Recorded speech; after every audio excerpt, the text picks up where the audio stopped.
Imagine a home set on acres of private land, buffered by miles of open field. No neighbors, no nearby roads, no infrastructure.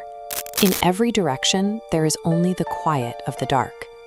At 1 a.m. on a Saturday, the couple inside was living a completely unthreatening night.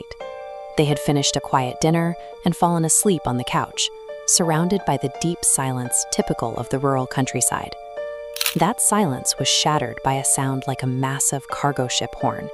It was so low and intense that the floorboards vibrated beneath them, and the glassware in the kitchen cabinets began to rattle.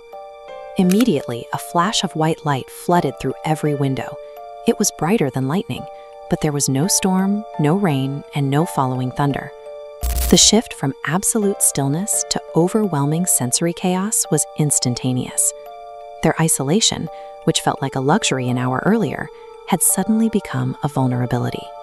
When faced with the inexplicable, the human brain tries to rationalize.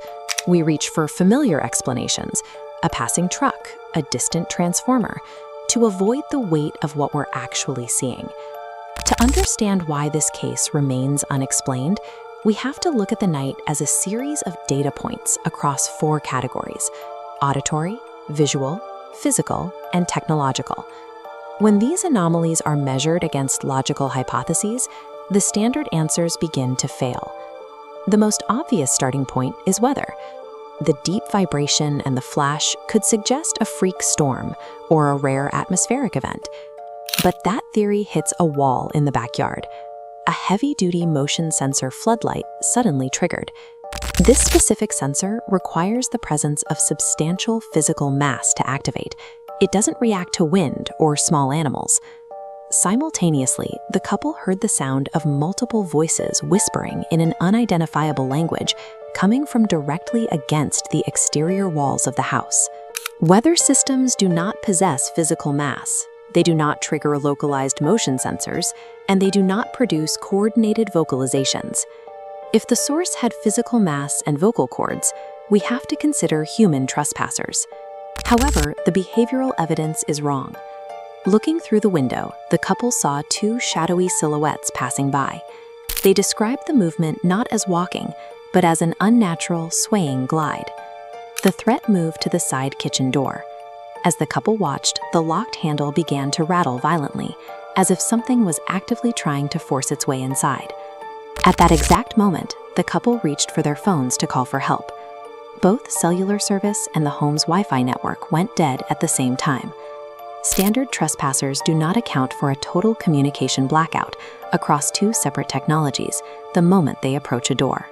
One might argue that the dead phones and the physical anomalies were just a series of unrelated, simultaneous glitches, but the climax of the event makes that statistically impossible. A second horn blast hit the house, accompanied by another massive white flash. As this timeline shows, the resolution was perfectly synchronized. The second the horn stopped, both phones regained full signal, and at that same millisecond, both locked exterior doors were blown wide open.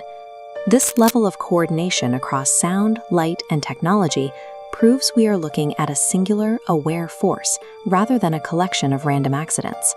When the police arrived, they were investigating a home invasion where physical barriers had been breached. Earlier rains had left the yard muddy and soft, meaning any person standing outside the kitchen door would have left deep, clear impressions in the earth. Yet the officers found nothing, despite an entity standing there and fighting the door handle for minutes.